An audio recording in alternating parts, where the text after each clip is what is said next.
در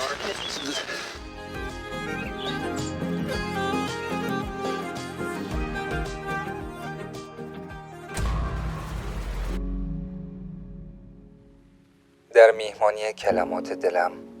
صبر موجودی ناخوانده را رشد میدهم،